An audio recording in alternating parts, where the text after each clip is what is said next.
This morning we've learned that our economy created 900,000 jobs in March.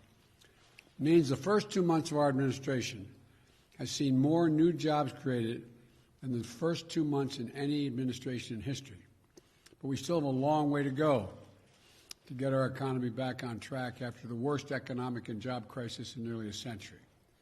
But my message to the American people is this: help is here.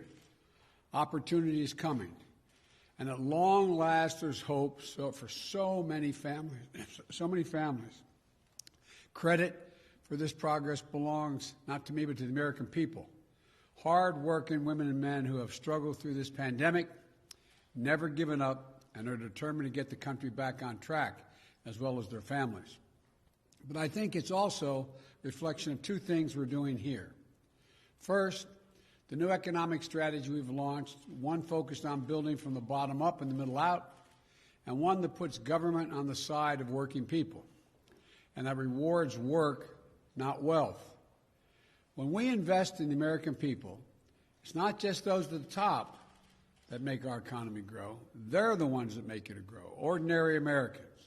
We saw the economy gain traction in March as the American Rescue Plan moved and got passed, bringing new hope to our country. And we're going to continue to implement that law in the weeks ahead.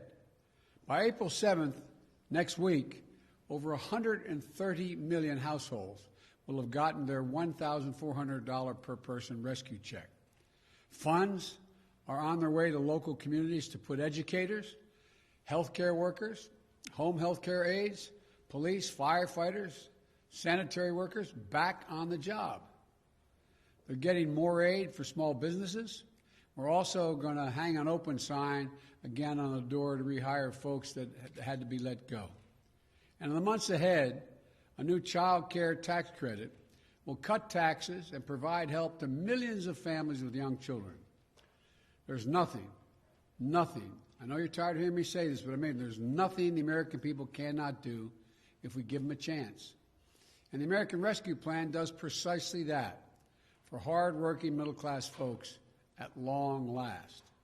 Secondly, today's report also reflects the progress we've made on my other key priority, getting the American people vaccinated. We've turned around a slow-moving vaccination program into being the envy of the world.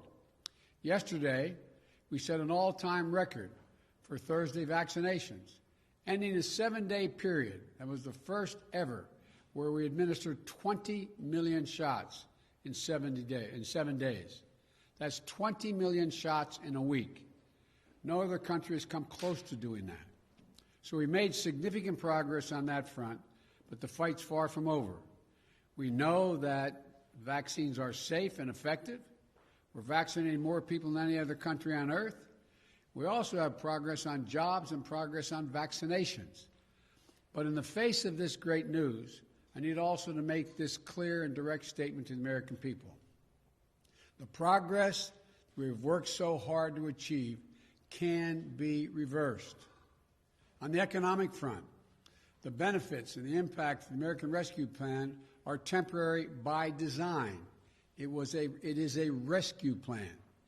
But as we get the economy back on its feet, we need to do the hard work of building back better for good, for not just for a while, but for good.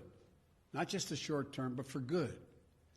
That's why I proposed the American Jobs Plan on Wednesday in Pittsburgh. It's an 8-year program that invites, and let me put it another way.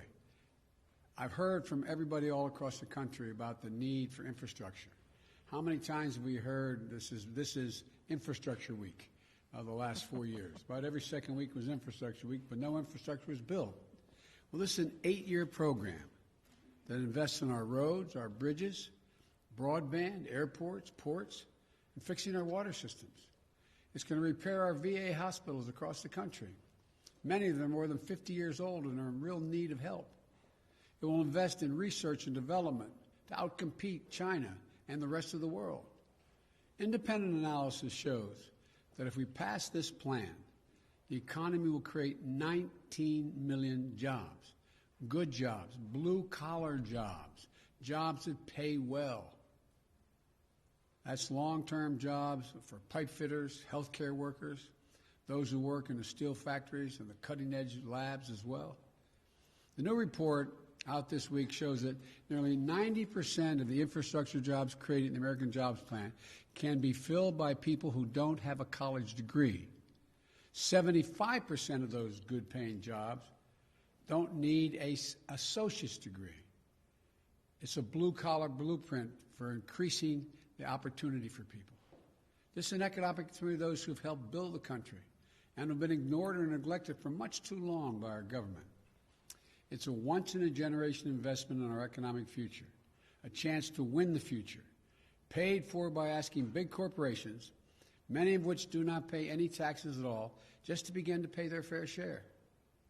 And it won't raise a penny tax on a family making less than $400,000 a year. No federal tax. No addition. When Congress comes back after this Easter break, I'm going to begin meeting with Democrats, Republicans about this plan. I've spoken to Republicans on the phone. I'm going to be looking forward to meeting with them. They all have their ideas about what it will take, what they like and what they don't like. That's a good thing. That's the American way. Debate is welcome. Compromise is inevitable. Changes in my plan are certain. But inaction is not an option. The American people have been promised action and infrastructure for decades. They've been promised that after our leaders would take our country and make it more competitive for decades. I've made my plan to address this long overdue need, and it's clear. Polls already show strong support for infrastructure investment from the American people, whether they're Democrats, Republicans, or independents. Congress should debate my plan, change it, and offer alternatives if they think that's what they have to do. But Congress should act.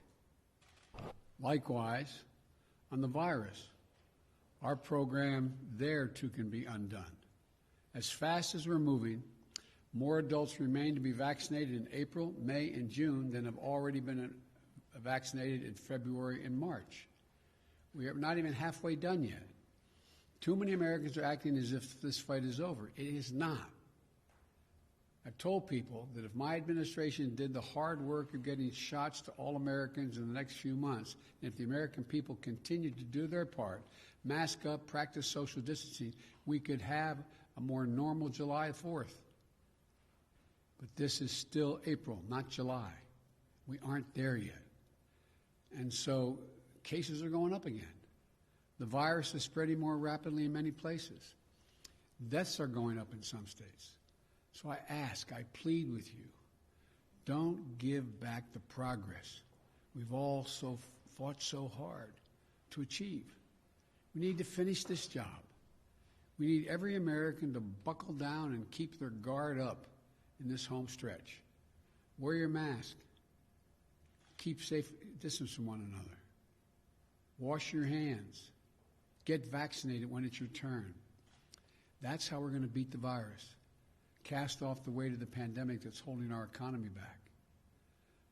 Well, the earliest signs from this job report, this announcing today, are promising, and the American Rescue Plan is starting to make a real difference.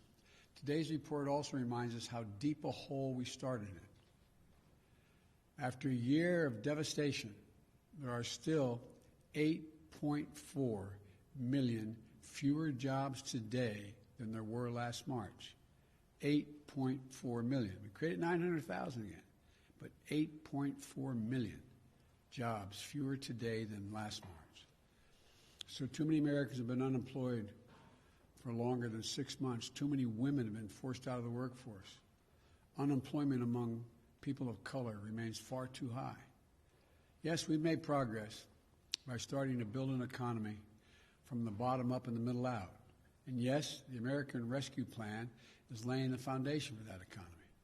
But we still need the American Jobs Plan to build on that foundation, to build this country back better. So the bottom line is this. Today's report is good news. Today's report shows that the country can what it can do when we act together to fight a virus, to give working people the help they need. But we still have a long way to go. But I know that we're going to get there, and we're going to get there together. But may God bless you all, and may you have a happy Easter and a holy Easter. Thank you. Mr. President, will raising taxes slow the economy, Mr. President? How much credit are you taking for today's number? I'm giving credit to the American people. Is there a risk, sir, if raising taxes could slow the economy? Raising taxes, the study show, will not slow the economy at all. Asking corporate America just to pay their fair share will not slow the economy at all. It will make the economy function better and will create more energy. Mitch McConnell says he's going to fight your administration every step of the way. What is your reaction to that? If the Republicans argue that we don't need infrastructure, it need not. They've been talking about the need for it for years now. If the Republicans decide that we need it, but they're not going to pay for it, it's just going to increase the deficit. If the Republicans say the next phase of my plan, we don't need to invest in VA hospitals and keep the sacred obligation we made to so many Americans.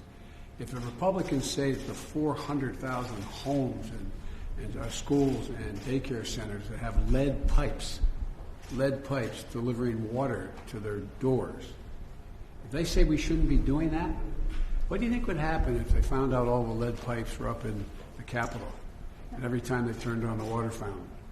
So I think we're going to have I think the Republicans, voters, are going to have a lot to say about whether we get a lot of this stuff.